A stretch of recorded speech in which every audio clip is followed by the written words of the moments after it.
So Aaron Rodgers is going to have, Michael, a new coach.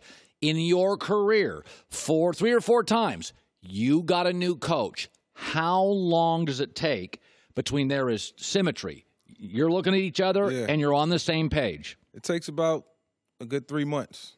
Like, you really have to understand the intricacies of the offense, and it's more detail. And then you start all over with new language. So, of course, there's going to be suggestions that you want to make, changes that you want to make.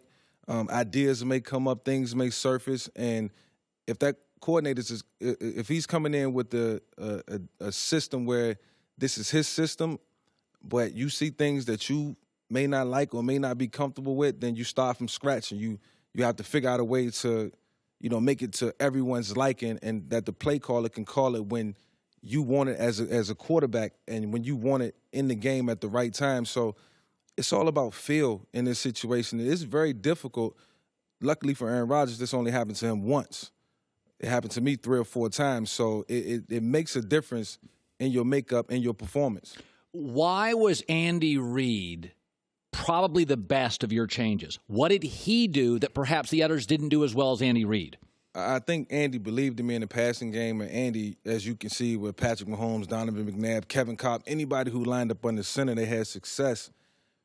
Andy understood what he wanted to do and what he wanted you to look like as a player. So he could step back and look at your strengths and say, okay, he's good at reading this part of the field, or he's better at reading down the middle. And he'll design a game plan based on that. And I think when you get a new coach, it's like the situation that's going to happen with Aaron Rodgers at some point. It has to be a guy who's going to come in and look at Aaron Rodgers and be able to use his skill set along with being able to call plays that's going to be innovative, exciting, and make the offense look different. But you and Aaron both had a strong point of view. What if Aaron's like, do you think Aaron's better with a young hot shot or an old veteran? See, when I was thinking about this opportunity that's going to rise for him, I'm thinking Andy will be a great coach for a guy like Aaron Rodgers, because look at what he's done with Patrick Mahomes. And Aaron Rodgers and Patrick Mahomes have the same type of ability, strong arm. They can move, they can manipulate the pocket. But you don't want to overcoach him. But you don't want to overcoach him. So a young guy may come in, and you don't want a guy who's going to be intimidated by him. That's key. Yeah, that's going to be very key. But a guy, I think, maybe like Sean McVay, who will be so offensive-minded that he'll get the respect from Aaron Rodgers very, very quickly. It's interesting. You played with Big Ben for a year, and they've had every game they play is crazy town. Yeah. Win, lose, it's all crazy town. It's very interesting.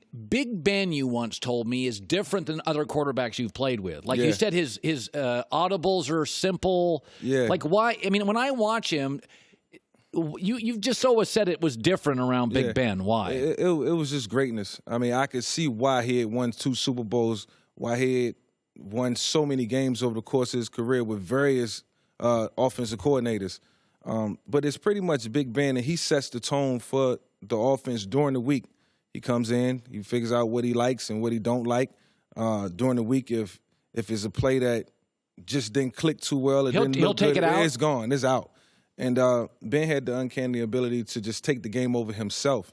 And I always thought that was big, and I seen it as a sign of greatness. And even at 11, 12 years in the league, when I was there, I was looking at like, man, if I can go back and do it all over, I would try to do it like Big Ben. Was he tough to coach?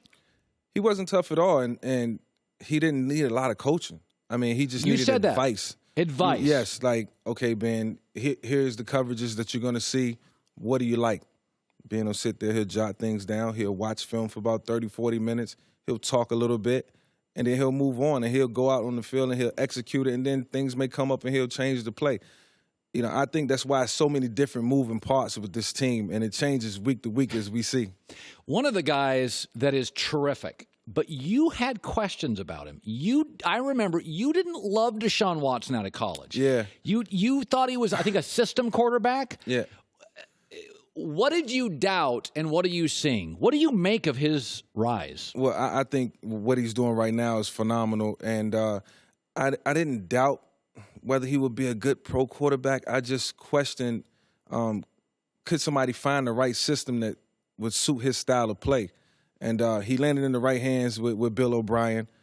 the offense looks nothing like it looked in Clemson because I just thought he may be a product of the system. Sure. And you can see why. Because, it was all shotgun. It wasn't any under the center. And now you see him under the center, play action, got a good running game. I mean, he's just doing things that I didn't think he could do. Yeah. Proved me wrong. And I'm glad that he was able to do that because the Texans found a quarterback. Yeah, he did the same thing at Clemson as he's done at Houston. Really good roster, and he just took it on his shoulders. Right. So I'm going to take you about 15% higher. We're going to win these close games, not lose them.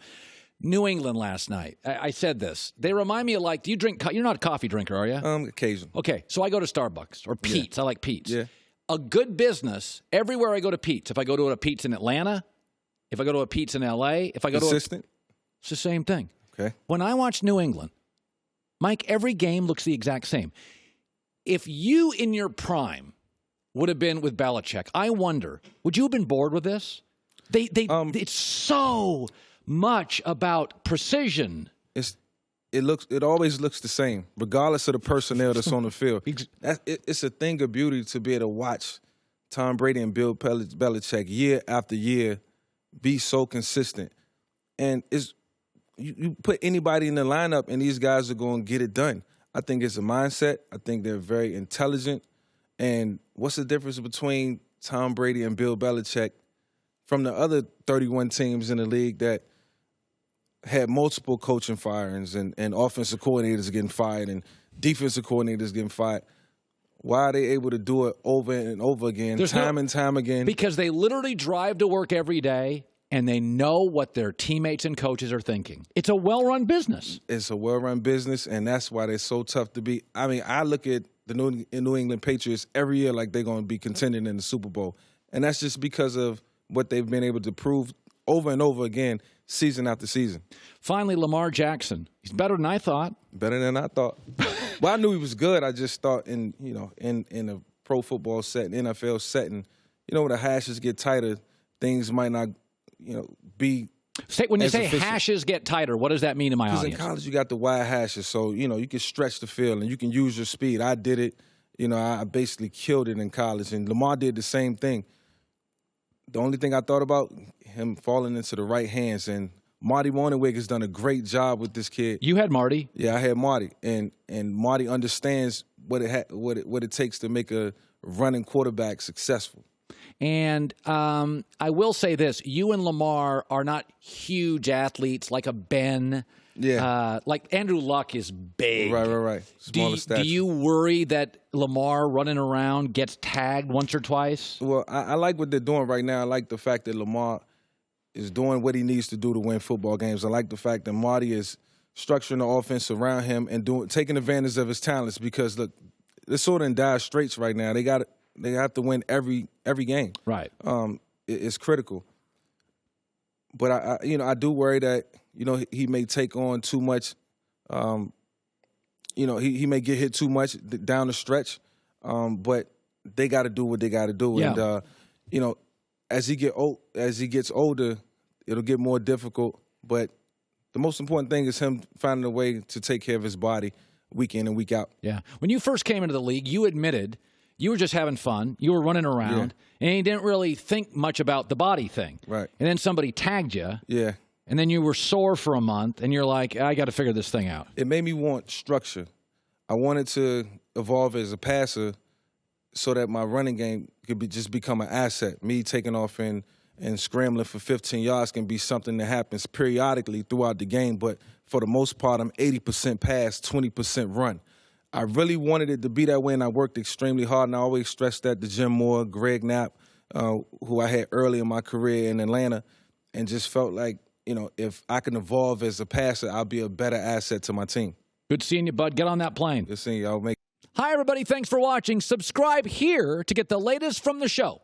Also, be sure to check out more of the best clips from The Herd or go watch a few segments from other shows on FS1.